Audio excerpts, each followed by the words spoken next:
Hola, buenas tardes. Mi nombre es Brenda Bárcenas y mi nombre en señas es este. En este video explicaré los 5 procesos psicológicos superiores a partir de la teoría histórico-cultural de Vygotsky, que son atención, percepción, memoria, lenguaje y pensamiento. Esto es Enseña TV por una verdadera inclusión.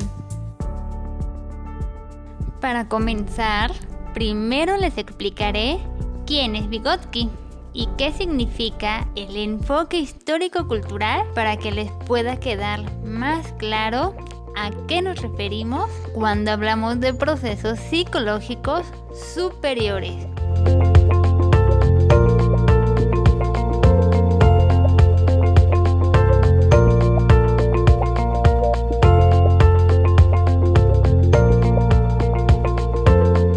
Lev Semyonovich Vygotsky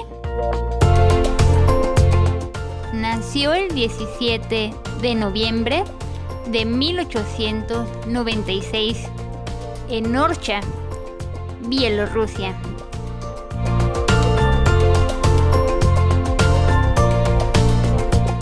Sus padres tenían gran interés en que estudiara medicina. En el último momento renunció a su plaza y se matriculó en la Facultad de Derecho.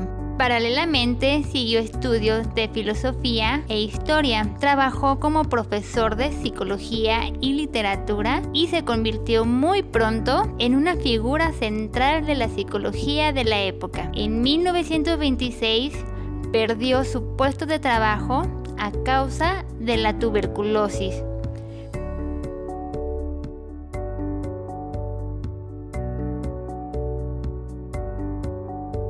Murió por esta enfermedad en 1934, cuando tan solo tenía 37 años, dejando un amplio legado teórico. Su teoría defendió siempre el papel de la cultura en el desarrollo de los procesos psicológicos superiores, considerándolos de naturaleza social. Ahora, de los 5 procesos psicológicos superiores que quiero enseñarles, iniciaré con el primero, que es la atención.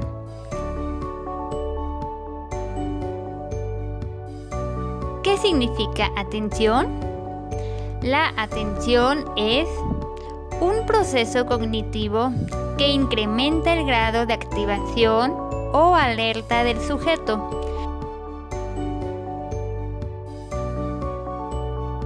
Facilitando la entrada de la información y la distribución de recursos necesarios para su procesamiento. La atención es atraída por estímulos fuertes o significativos cuando éste vuelve los ojos y después la cabeza. Por ejemplo, podemos ver cuando un bebé está succionando y se le presenta un estímulo nuevo, el bebé cesa en su movimiento rítmico de succión. Una de las características de la atención es la directividad y la selectividad, que tienen que ver con que todos los estímulos que llegan solo respondemos a aquellos importantes y corresponden a nuestros intereses, intenciones y tareas inmediatas. Esto crea la base para que el sujeto verifique su comportamiento. Desde el comienzo, los niños viven en un entorno de adultos. Cuando la mamá menciona un objeto de alrededor y lo señala con su dedo, la atención del niño es atraída por ese objeto, de tal manera que comienza a sobresalir de todo lo demás que no cuenta. Posteriormente, cuando el niño ya aprendió a hablar, lo puede nombrar por sí mismo. Por ejemplo, la mamá pregunta: ¿dónde está la pelota? El niño dirige su enfoque hacia el objeto nombrado y extiende sus brazos hacia él. En este ejemplo, vemos el aspecto social de la atención, donde el niño, a través de la comunicación social, palabras o gestos, dirige, selecciona y desarrolla su atención. Este proceso del desarrollo de la atención voluntaria no se adquiere de manera rápida, sino que es poco a poco. Las patologías de la atención surgen por alguna lesión que pudiera haber en alguna de las zonas del córtex que participan en la atención. Entre ellas se encuentra la aproxia, que es la pérdida de la atención, la hipoprosexia, que es un déficit en la atención o distractibilidad,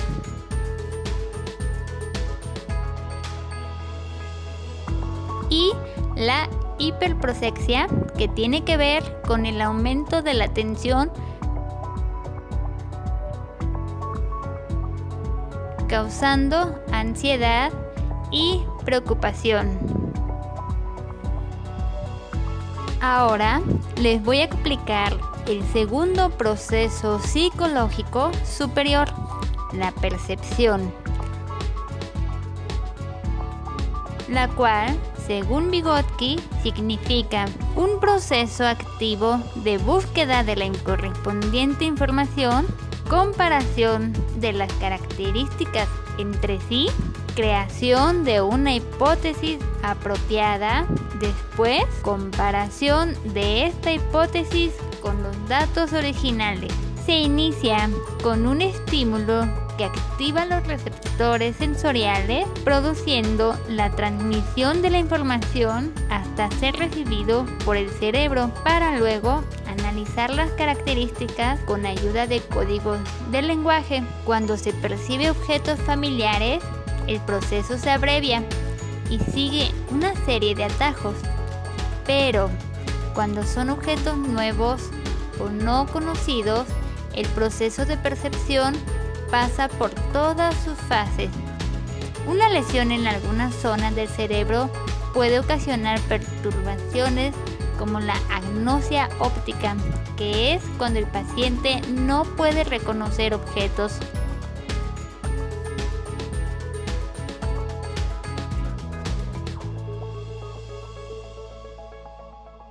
Otros pacientes pierden la orientación en el espacio que los rodea.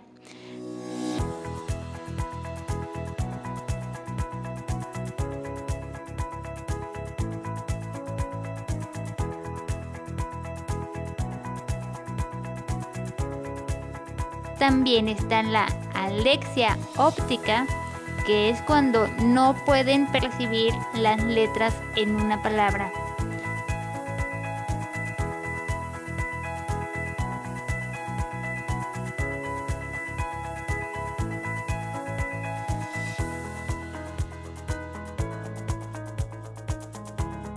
Por último, la apraxia espacial constructiva, que es un trastorno en la capacidad para dibujar un objeto.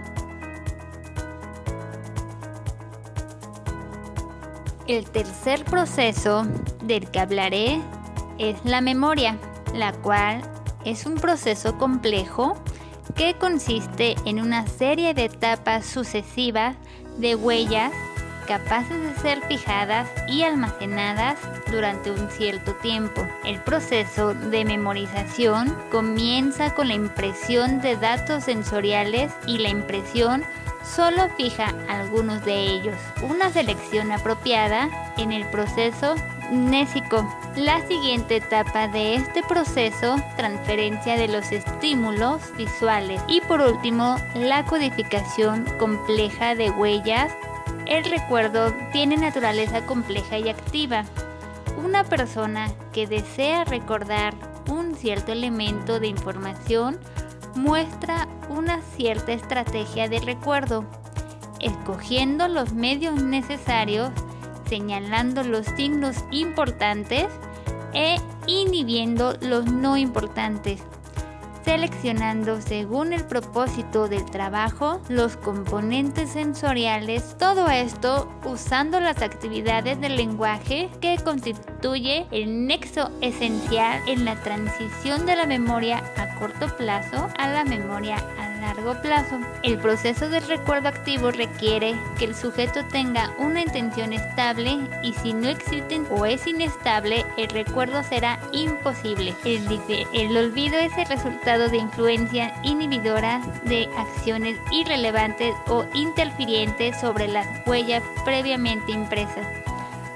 Cuando hay lesiones en las zonas del cerebro relacionadas con la memoria, puede haber alteraciones que se pueden observar en el comportamiento del paciente cuando olvida la intención o lo que acaba de hacer, o puede llegar a no tener idea en dónde estaban o a no tener noción del tiempo o de la situación. Entre algunas alteraciones de la memoria podemos mencionar la afasia acústica,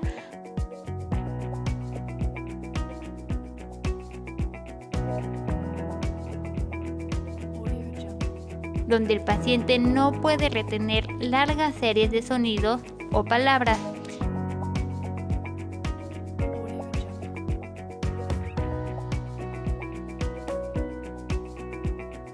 Y la afasia amnésica, que es la alteración del recuerdo de los nombres de los objetos.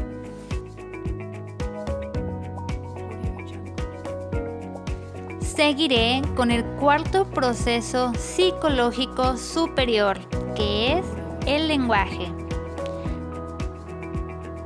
La psicología moderna considera el habla como un medio de comunicación especial que utiliza el código del lenguaje para transmitir información.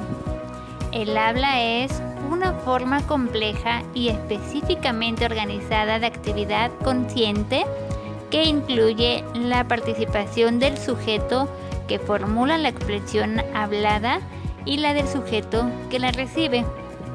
Hay dos formas de actividad hablada. Primero, está el habla expresiva, que comienza con el motivo o idea general de la expresión, que es codificado en un esquema hablado y puesto en acción con la ayuda del lenguaje interno. Finalmente, estos esquemas se convierten en habla narrativa, basada en una gramática generativa. Segundo, existe el habla impresiva, que sigue el curso opuesto desde la percepción de un flujo de palabras recibidas desde otra fuente y seguido por intentos de decodificarlo. Esto se hace por el análisis de la expresión hablada percibida, la identificación de sus elementos significantes y su reducción a un cierto esquema del lenguaje. Y finalmente se decodifica el motivo yacente tras ella. El habla basada en la palabra, la unidad básica del lenguaje, y en la frase como la unidad básica de la expresión narrativa, como un método de análisis y generalización de la información que se recibe, y en segundo lugar, como un método de formular decisiones y extraer conclusiones. Por esto, el habla se ha convertido al mismo tiempo en un mecanismo para regular la conducta.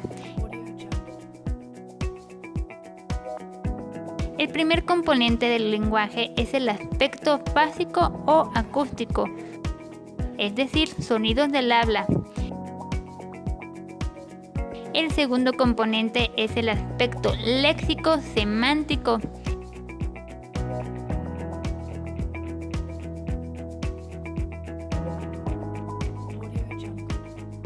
es decir, imágenes convertidas en palabras. El tercer componente es la frase o expresión, el lenguaje narrativo. Una alteración en las zonas participantes del cerebro conduce a diferentes trastornos como la afasia temporal, la afasia sensorial, la afasia semántica,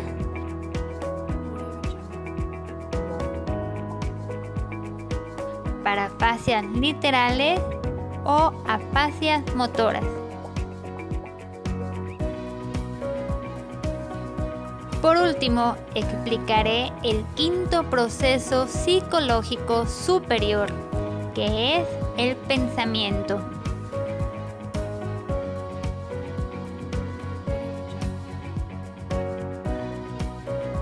La comprensión del significado de las palabras como instrumento fundamental del pensamiento es importante.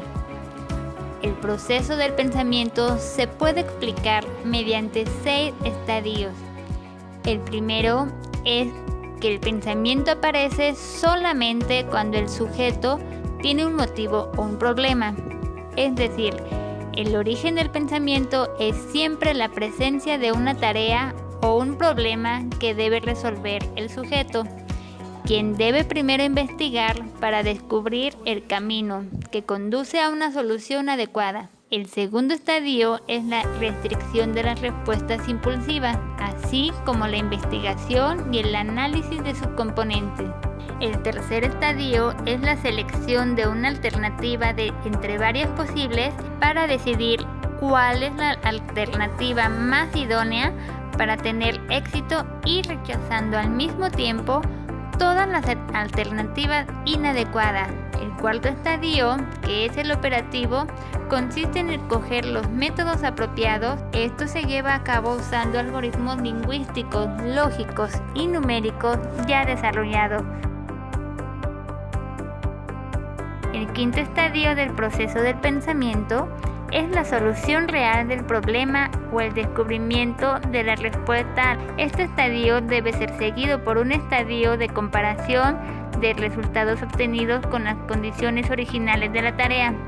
Si los resultados están de acuerdo con las condiciones originales del primer problema, el acto intelectual ha terminado. Muchas gracias por su atención a este video de los 5 procesos psicológicos superiores. Espero que les haya gustado y que les sirva para entender mejor este tema en sus clases. Esto es Enseña TV por una verdadera inclusión. Adiós y cuídense.